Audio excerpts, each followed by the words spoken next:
¿Qué tal?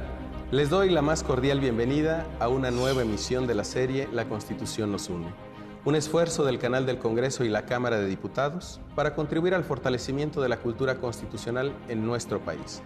En esta ocasión dedicaremos el programa a analizar el tema el municipio y la Constitución. Para ello nos acompañan dos conocedores del tema municipal, el doctor Jorge Fernández Ruiz, quien es investigador del Instituto de Investigaciones Jurídicas de la UNAM. Bienvenido, doctor. Muchas gracias. También nos acompaña el doctor Manuel Jiménez Dorantes, quien es investigador de la Universidad Autónoma de Chiapas. Bienvenido, Manuel. Muchas gracias. Y ambos miembros del Sistema Nacional de Investigadores. Antes de iniciar a hablar sobre el tema municipal, los invitamos a ver un reportaje que hemos preparado para ustedes. Durante el Porfiriato, el municipio había perdido el poder en sus localidades y lejos de representar a sus gobernados, las autoridades se comportaban como agentes del gobierno federal. Carranza quiso corregir el rumbo, pues creía que al fortalecer al municipio se cimentaría la democracia a nivel regional. Así, el municipio en México se constituyó en la unidad fundamental de la democracia y se estableció que la población podría elegir a sus representantes directos, sin intermediarios ni intervenciones de otras autoridades que no pertenecieran a la comunidad. La Constitución Política promulgada en 1917, en el artículo 115, estableció que los estados adoptarán, para su régimen interior, la forma de gobierno republicano, representativo, democrático, laico y popular, teniendo como base de su división territorial y de su organización política y administrativa, el municipio libre. Los constituyentes de 1917, conscientes de la importancia del municipio como unidad básica del federalismo, le otorgaron personalidad jurídica propia, libertad y autonomía.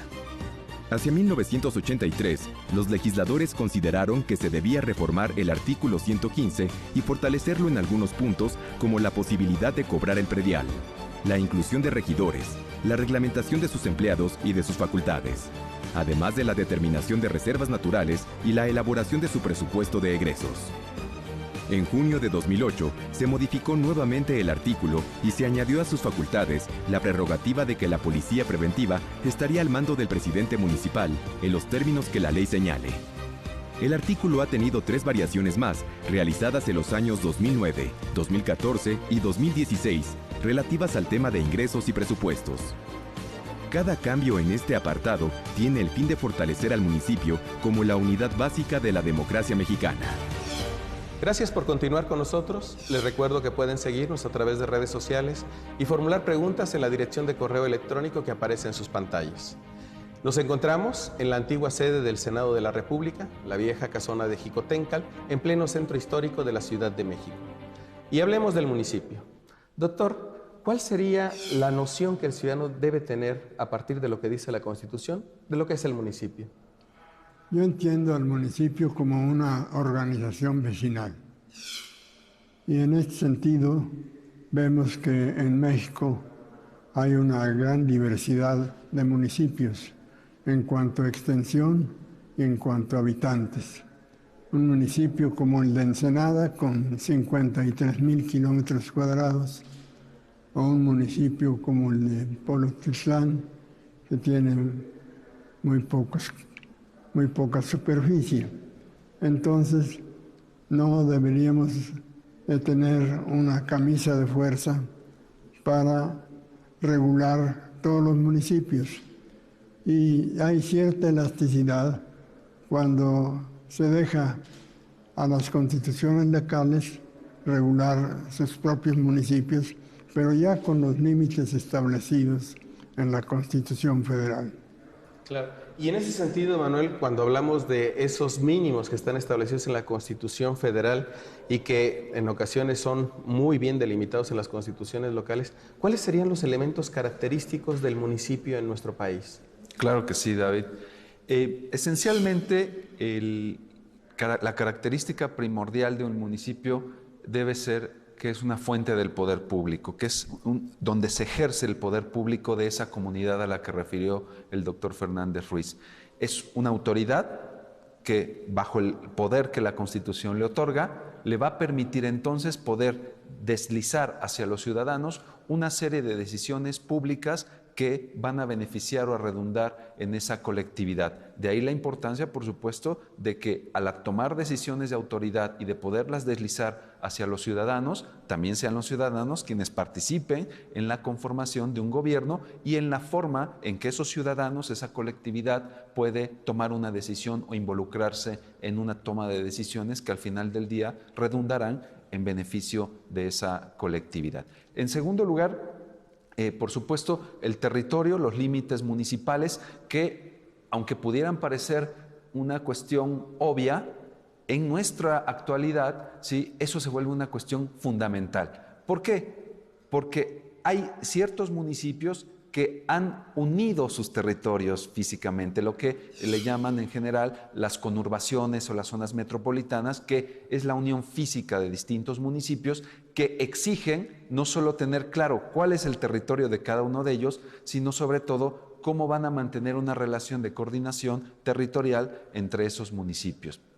Y de tal manera que podamos tener ahí el ejercicio de la autoridad sobre un territorio determinado y, por supuesto, a una colectividad a la cual va a redundar el acto beneficioso o perjuicioso del acto de gobierno.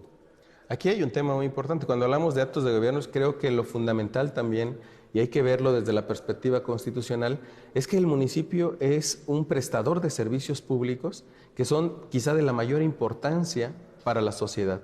¿Qué podríamos hablar de este tema, dado que usted, doctor, es un experto también en el tema de los servicios públicos municipales? La fracción tercera, el artículo 115 constitucional, a partir de la reforma de 1983, determinó otorgar a los municipios la atribución de prestar determinados servicios públicos. Lamentablemente, confundió otras actividades del poder público con los servicios públicos, de suerte que confunde al servicio público con la obra pública cuando incluye dentro de su catálogo de servicios públicos a las calles, parques y jardines, al alcantarillado, que es el conjunto de alcantarillas por las que se vierte las aguas servidas para llevarlas previo tratamiento a los cauces de los ríos, y que desde luego no es un servicio público si entendemos a este como una actividad técnica destinada a satisfacer una necesidad de carácter general con sujeción a un régimen que rebasa la órbita del derecho ordinario. De suerte que viene a dar el mismo tratamiento al servicio público que a la obra pública, y también a la función pública, entendida esta como una actividad esencial del Estado que conlleva el ejercicio de la fuerza, de la autoridad, del imperio, de la potestad del Estado. De suerte que es una actividad indelegable, a diferencia del servicio público que puede, cuando la ley así lo establece con fines de interés público, delegarse en particulares a través de un régimen de concesión, por ejemplo. Entonces, da el mismo tratamiento a ciertos servicios públicos, a determinadas obras públicas y a funciones públicas, lo que equivaldría a que el testamento, por ejemplo, se regulara como si fuera un contrato. Y aquí, independientemente de estas nociones, el ciudadano casi siempre está pendiente de los servicios públicos, lo refiere siempre como servicios públicos que presta el municipio. Y en ese sentido se liga también con esta idea de que es el punto más cercano donde el ciudadano encuentra que los actos que realiza ese nivel de gobierno le pueden perjudicar o le pueden efectivamente beneficiar. Seguiremos hablando sobre el tema municipal después de esta pausa. El primer ayuntamiento de México fue el de la Villa Rica de la Veracruz, fundado el 22 de abril de 1519.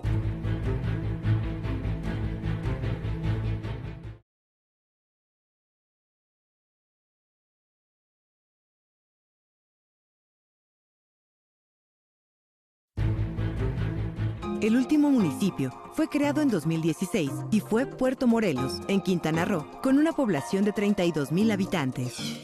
Gracias por continuar con nosotros. Les recuerdo que pueden seguirnos a través de redes sociales y formular preguntas en la dirección de correo electrónico que aparece en sus pantallas. Hablamos de estos servicios públicos, hablábamos del nivel de gobierno, pero también hay otro aspecto que es muy importante para la ciudadanía, el tema de la reglamentación, de la normatividad que desde el municipio se tiene que dar para regular aspectos esenciales de la vida cotidiana en cualquier localidad del país. ¿Qué nos podrías abundar sobre este tema, Manuel? Claro que sí. El tema de la normatividad municipal, ese poder jurídico que tiene el gobierno, el ayuntamiento para emitir una reglamentación, una norma que hay que seguir por todos los destinatarios, es un tema muy importante en el régimen municipal mexicano. A veces damos por hecho, como algo natural, que el municipio puede emitir un reglamento, por ejemplo, el reglamento de construcciones, el reglamento de ornato público, donde el ayuntamiento va configurando una forma de ciudad, una forma de convivir entre los ciudadanos o los habitantes de un municipio. Sin embargo, uno de los grandes retos pendientes que existen es permitir que esa normatividad pueda ser tan ancha o tan estrecha como el municipio lo requiera. Y ese es un tema importante. ¿Por qué? Porque no todos los municipios son iguales. El profesor Fernández Ruiz acaba de dar 2 ejemplos, ¿sí? Y cada municipio tiene una dinámica completamente distinta. De tal manera que hay que permitir a los municipios que exigen una mayor normatividad, un mayor contenido de normatividad, que puedan llevar a cabo ese contenido de normatividad. Y aquellos que no tienen esa exigencia puedan mantenerse con los cauces que el propio 115 de la Constitución permite e ir acompañándolos en los órdenes superiores para poder favorecer que tengan una normatividad clara. ¿Por qué? Porque entre el 115 de la Constitución y las leyes orgánicas municipales hay un margen muy grande para poder reglamentar cada una de las exigencias municipales que hay. Y creo que ese es uno de los principales retos que hay que atender desde el propio sistema constitucional, el permitir esa amplitud de normatividad o de reglamentación dentro de cada uno de los municipios. Claro. Y esta diversidad seguramente también trae algunos retos, algunos desafíos. Doctor, en su obra más reciente analiza la normativa tanto en el ámbito estatal, municipal como metropolitano. ¿Cuáles serían esos retos, esos desafíos que se tienen en materia de construir un marco legal desde los municipios que sea accesible para los ciudadanos? Bueno, es indispensable que haya una coordinación en los casos de las grandes urbes que están desarrolladas en distintos municipios, en distintas entidades federativas, inclusive lo vemos aquí en la zona metropolitana de la Ciudad de México, que no solamente se asienta la ciudad en territorio de la Ciudad de México, sino en los municipios aledaños, de suerte que la mayor parte de la población de esta gran ciudad está fuera de la Ciudad de México. Debe entonces de existir una coordinación muy estrecha en aras de conseguir la realización de una buena administración pública que ahora la Constitución de la Ciudad de México reconoce como un derecho fundamental a una buena administración pública. Si no hay una buena regulación jurídica, no puede haber una buena administración pública. Y ahí la importancia de la coordinación de quienes tienen la atribución de hacer la norma para que ésta salga compatible con todos los puntos que integran la zona metropolitana. Y ahí lo ligaría con otro tema que mencionó al inicio Manuel, que es precisamente cuando hablamos de un nivel de gobierno y hablamos de servidores públicos que deben estar muy conscientes de esta normatividad, de esta reglamentación que permite la satisfacción de muchas necesidades. Yo pondría también un ejemplo a la luz de la experiencia personal, municipios en una misma entidad que son diametralmente opuestos. En Guerrero, por ejemplo, tenemos Acapulco, con una población urbana amplia, pero también con un territorio tan extenso que tiene una población rural incluida. Y adicionalmente nos encontramos con municipios en la zona de la Costa Chica, en la zona de la Costa Grande o en la montaña, con una diversidad cultural, por ejemplo, Tlacuachistlahuaca, donde se hablan varios idiomas distintos al español, que hacen que las necesidades sean también diferentes.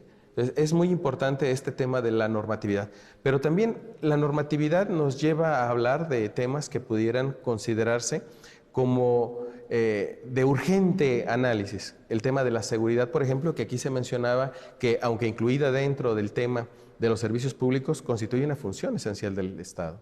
Efectivamente, el artículo 115 de la Constitución hace una mezcla entre funciones, servicios, actividades, obras, que muy bien apuntó el profesor Fernández Ruiz. Pero es también el propio texto constitucional el que empieza a aclarar cuando lo vemos como un ordenamiento completo. El propio 21 de la Constitución hace referencia expresa a que la seguridad pública es una función a cargo de los municipios, de los estados, de la Ciudad de México y de la Federación. El punto está muy claro. Necesitamos en un sistema federal como el nuestro perfeccionar, mejorar los mecanismos de coordinación interadministrativa. Mientras no logremos en este sistema poder armonizar las acciones de los diferentes niveles de gobierno, poco favoreceremos a la estabilidad constitucional. Y no hablo solo de una salida sencilla desde el punto de vista de absorber una función o destinarla a un solo de los entes territoriales que integran el Estado mexicano. Eso podría ser la salida más simple. Ante una diversidad de decisiones, lo mejor es adoptar una sola. Creo que el reto radica en favorecer que todas esas entidades puedan intervenir de manera efectiva en el asunto, en el tema que se esté tratando, como la seguridad pública, como el urbanismo, como el medio ambiente, pero de manera conjunta, de manera coordinada, porque difícilmente desde un punto de vista vamos a poder tener precisamente lo que en el régimen municipal se hace evidente, que hay una diversidad de realidades a las cuales hay que atender de manera también diversa y no con una única solución. Eso es, yo creo, los retos que hay que enfrentar en el régimen municipal en México. Y aquí la participación ciudadana también va a jugar un papel muy importante en funciones, obras públicas y, por supuesto, en servicios públicos. Seguiremos hablando de estos temas después de este corte. El artículo 115 de nuestra Constitución señala que el municipio libre será la base de la organización política y territorial de los estados.